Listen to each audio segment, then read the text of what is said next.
What's good? What's good? I'm back. Yours truly, one and only Paul Pickett, host of the Paul Pickett Podcast, aka Triple P, aka the Common Sense Podcast, your source for music, sports, politics, world events, and much, much more. Of course, like always, I'm gonna do sports in the morning, and I do reacts in the afternoon. Bunch of games to go over last night in NBA. There's at least one, two, three, four, five, six, seven, eight, nine. Um, about 9 or 10 games. Let's go through them. Let me pull these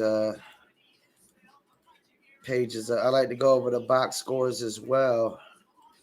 Gives you an idea really who's consistent and who's not consistent. Okay, so first game was Celtics versus Pacers. Spanked them 120. Celtics spanked them 120-95, which they should have. You got 20 from Miles Turner, 20 from Tyrese Halliburton, who's been injured a lot of this season. But I do like the Pacers going forward because a healthy Tyrese Halliburton was leading the league in assists. And they just need to make some moves and some tweaks. Jaylen Brown gave you 27, 34 from Jason Tatum, and 22 from Derek White, who's their third best scorer all year long, pretty much. Then we got the Spurs versus the Wizards. The roller coaster ride of a Wizards. Wizards beat them 136-124. Kispert's 26 powers. So basically the Spurs let some guy come off the bench and beat them. You got 30 from Keldon Johnson, 20 from Diop, 15 from what's that? Malaki Ibrahim, Trey Jones. Spurs got so many players I never even heard of, man. And these European cats and international cats with these names, boy, they're hard to pronounce. Doug McDermott gave you 18 off the bench. Probably the first time all year long Doug McDermott probably put up 18. Denny Avdija gave you 21 from the Wizards, 23 from Kristaps Porzingis. Corey Kispert, never heard of him, 26. And Monte Morris gave you 10 and 17 from Jordan Goodwin. Man, there's so many dudes in the NBA nowadays I don't even really am familiar with, man. They just sit on the bench all year long. Raptors played Detroit Pistons, beat them 118-97, which they should have. Detroit's the worst team in the league, pretty much. You got 20 from Jaden Ivey, 14 from Wiseman, Marvin Bagley, 14, Isaiah Livers, 12, and RJ Hampton gave you 13. 17 from OG Anunoby for the Raptors. Pascal Siakam gave you 32, 18 from Fred VanVleet, and 19 from Chris Boucher.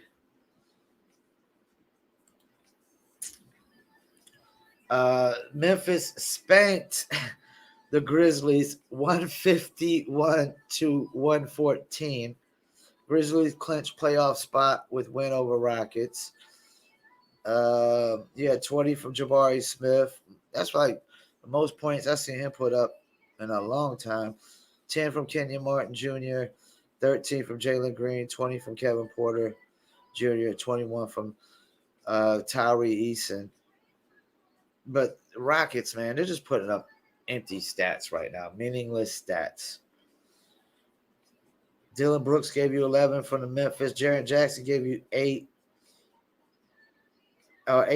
my bad. 25 from Desmond Baines, 11 from Tyus Jones. Luke Kennard gave you 30 off the bench, and Ja Morant gave you 18 off the bench. They're bringing him in slowly. Like, that's the thing, though. They don't need to really start Ja Morant until the playoffs time. They already clinched their spot. Charlotte Hornets beat the Mavs. What the hell is going on in Charlotte, man? Like, we always be winning games like this. We don't need to be winning right now because we need to be losing to try to get Victor Wembanyama or Scoot Henderson. But, apparently, that's the thing. Like, the organization can have this mindset that we want to tank, but players aren't never going to have that mindset that we want to tank. No player wants to tank all season long. Let me go over the box scores. 25 from Gordon Hayward. I don't care. Still get rid of him, trade him. 28 from PJ Washington. I like to see that. He's young. Nick Richards gave you 10 off the bench with 10 starting with 11 rebounds. 13 from some dude, I can't even pronounce his name. Savi Mikaluk. Dennis Smith Jr. started. That's the thing. We had bench players starting. Dennis Smith Jr. started. Savi Mikaluk, whoever that is, Nick Richards, and we still won. That's crazy. Dallas had Kyrie and Luka, man. How does Kyrie and Luka lose to Dennis Smith Jr., Savai Mikaluk, Nick Richards, PJ Washington, and Gordon Hayward, man? I don't know. The Kyrie Irving move was a good move for Dallas. I really don't think it was, because they just got beat by my pitiful and shameful Charlotte Hornets, whose owner is selling majority stake because he knows that the job he's done has been pitiful and shameful. The Bucks played the Jazz and spanked them 144 to 116, which they should have. Pat Connaughton gave you 22, 24 from Giannis, Brook Lopez 17, 25 from Grayson Allen, and 18 from Drew Holiday. Utah, you got 24 from Simone Fontecchio.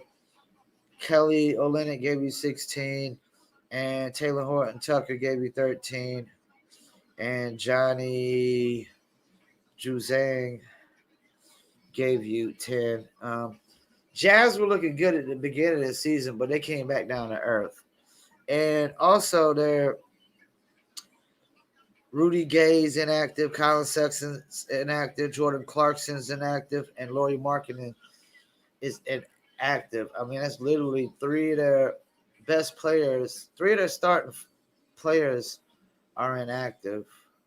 Three of their three leading scorers are inactive. They'll probably get a high draft pick. I kind of like the Jazz's future going forward. And Jay Crowder's not even playing for Milwaukee right now. Gordon Dragic, Miles Leonard, AJ Green, Chris Middleton didn't play. Like, come playoff time, they're going to be so dangerous with Jay Crowder and Gordon Dragic as well. Warriors beat the Sixers, who I got coming out the East, 120 to 112. Jordan Poole scores 33 off the bench, along with 29 from Curry, 21 from Klay Thompson, and Draymond Green with 10 points, 10 assists, and 7 rebounds. And JaMychal Green gave you 12 points as well. And that's the thing with the Warriors. They just need Jonathan Kuminga or Jordan Poole to have a good night. One of those cats to flip-flop every night, and Klay Thompson to do Klay Thompson things, Steph Curry to do what he did, Draymond to do what he did, and they could be good to go. Sixers, you got 23 from Tobias Harris, 46 from Joel Embiid. Of course, he was 1 for 5 from threes. The dude shot 22 free throws, hit 19 points. 19 of his 46 were from the free throw line. Like that. That's what I'm saying. Come playoff time, what are cats going to do with Joel Embiid? He's the most dominant, like, scoring big man. Joel and like Jokic is a all around, like, passing and scoring, is the most dominant scoring and passing big man. Tyrese Maxey gave you 21. James Harden didn't even play. And that's the thing. When you don't got James Harden playing, you don't got the whole lineup. I'm not sold. Bulls played the Portland Trailblazers, beat them 124-96. Alex Caruso gave you 6 points. Patrick Williams, 10. 23 from Nikola Vucevic, and Zach LaVine gave you 33. 19 from Kobe White. Former Tar Heel, who's probably going to get traded on the offseason because he's not, like, that's the Kobe White is the all-time leading scorer in North Carolina high school basketball history, and he's the all-time freshman leading scorer in Carolina history, but he just hasn't shown in the pros that it's going to transition over. And in Portland, of course, Shaedon Sharpe gave you 24. That was a good pickup for Portland. That was a good pickup. And they got a few inactive players right now. So Chicago still ain't got Lonzo Ball. DeMar DeRozan's inactive. The Damon Lillard's inactive. Anthony Simons, Jeremy Grant, Justin Winslow, Yusuf Nurkic. There's no way Portland should have won that, even had a chance of probably winning that game. You got Damon Lillard, Anthony Simons, Jeremy Grant, Justin Winslow, and Yusuf Nurkic. They're all out. It's hard to win a game like that. Kings beat the Suns. This is what I'm talking about the other day with these records being so close in the West. Like the Suns, I'm just not, without Kevin Durant, I'm not sold, man, because they got rid of too much to get rid of Kevin Durant. So without him, you don't got Bridges, you don't got Crowder, you don't got Cameron Johnson. That's 3 rotation pieces. You got 32 for Booker and 15 for Chris Paul. TJ Warren gave you 15. And that's another thing. TJ Warren hasn't showed that he was TJ Warren in the bubble. We haven't seen that guy since the bubble. And you had a lot of well balance from the Kings. Harrison Barnes. Tar Heel gave you 23. Keegan Murray gave you 13. 27 from Domantas Sabonis. Kevin Huerter gave you 29, and Darian Fox gave you 19. That's what I'm talking about with Kevin Huerter out. They're not the same Kings. You can't even say they're the same Kings. Now, come playoff time, I mean, I think they'll still get bounced out first round, but they got a nice little lineup. Harrison Barnes, Keegan Murray, Domantas Sabonis, Kevin Huerter, and De'Aaron Fox. With Davion Mitchell, Malik Monk, Trey Lyles, and Kessler Edwards coming off the bench. And Malik Monk is having a pretty decent year. Putting up 13, 2 and 3 off the bench. Charlotte probably should have kept him. And let's see what other games we got. OKC versus the Lakers. And the Lakers won. Wow. Davis 37 pushes Lakers to 500. Clinch OKC tiebreaker. Lou Dortz gave you 19. 27 from Josh Giddey with 17 rebounds and 17 assists. That's the thing. Josh Giddey's only in his second year. Third year, Josh Giddey's going to be scary.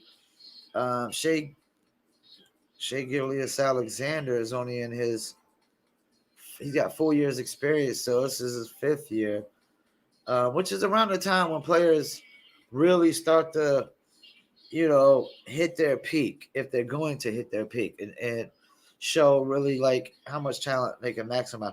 And that's the thing, man. Like for the next 3 to 4 years, Shea Gilgeous-Alexander should be a scoring machine.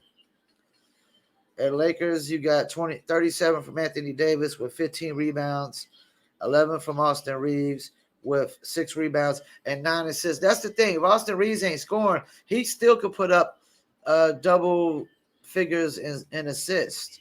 And 21 from Dennis Schroeder, Dennis the Menace. 20 from Lonnie Walker. He ain't got too much playing time lately. And Malik Beasley gave you 10. Of course, LeBron's inactive. Mo Bamba, Scottie Pippen Jr., and Cole Swindle as well. D'Angelo Russell didn't play due to injury or illness. So let's check out the standings now. Lakers are in the 8th spot now. They're in that 8th spot. They're 2 games. They're literally a game behind Phoenix. That's the thing. Phoenix is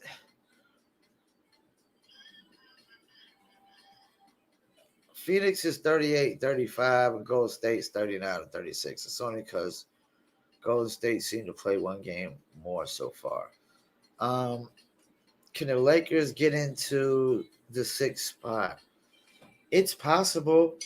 It's possible. Golden State's not a good road team, but I think Golden State's probably figured it out by now. They just got too much championship pedigree, too much veteran experience.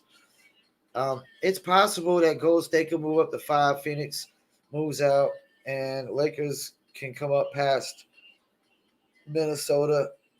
I mean, it's possible. It's highly possible, man.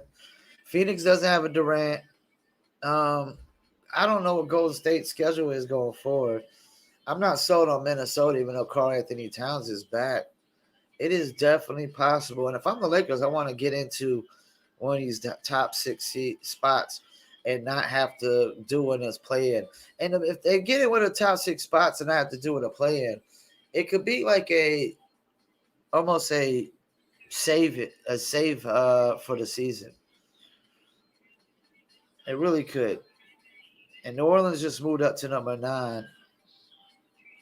They got a healthy Brandon Ingram. If they could get Zion back any point right now. But I'm still in the West. It's just like it's a who's who of who's going to come out the West. And in the East, it's Milwaukee, Philly, and Boston all day long. I mean, you can't tell me that any one of these other teams have a legit chance. You know, this Cleveland is still got a lot of young pieces. It's still young, even with Donovan Mitchell. And Donovan Mitchell just hasn't shown that he's still not an MVP candidate guy. Nobody's talking about Donovan Mitchell in the same light as Giannis, Embiid, Jokic, or Jason Tatum for that matter, or even Luka or Steph Curry. I don't even know if they've been talking them in the same light that we talked about Jimmy Butler when he took Miami to the championship. And I'm trying to see any other players I would. Yeah, just something missing from Donovan Mitchell. I don't know what it is. I think it's because he's not a lockdown defender or whatnot. Let me see if there's any big NBA news on his front page that I need to go over.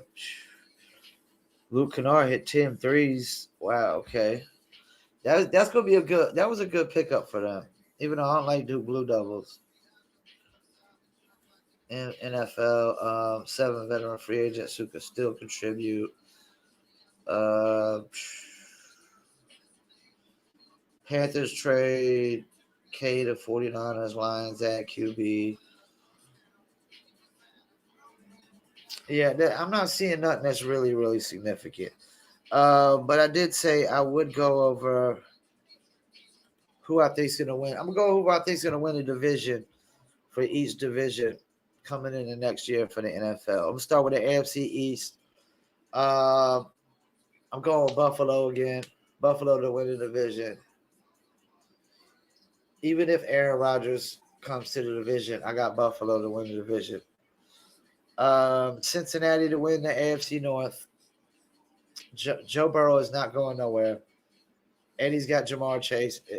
They're not going nowhere. It's not going to happen, Captain. I don't even care if Lamar Jackson resigns or if my not so distant cousin Kenny Pickett takes a leap. And Deshaun Watson even comes back for a full season. I don't see it. AFC South, I'm going with Jacksonville Jaguars to win it. Pretty much everybody that won it last year. Kansas City Chiefs for the AFC West. Justin Herbert just in the Chargers. They just still didn't show me they took that leap yet. NFC East, I'm going with the Eagles again. Cowboys, yeah, they picked up Brandon Cooks and Stephon Gilmore, but then they got rid of their tight end. So it's like Addition by subtraction, subtraction by addition. NFC North. I'm going with the Detroit Lions. Detroit Lions. I think they're going to take that leap. And unless Lamar Jackson goes to the Vikings. I know the Vikings are going after Lamar Jackson, supposedly, or have interest in Lamar Jackson. If he goes to the Vikings, him, Dalvin Cook, Justin Jefferson, wow. Wow. That's all I can say. Wow. Um, NFC North, I'm going with New Orleans Saints. I'm going with Derek Carr and the New Orleans Saints to win the NFC South.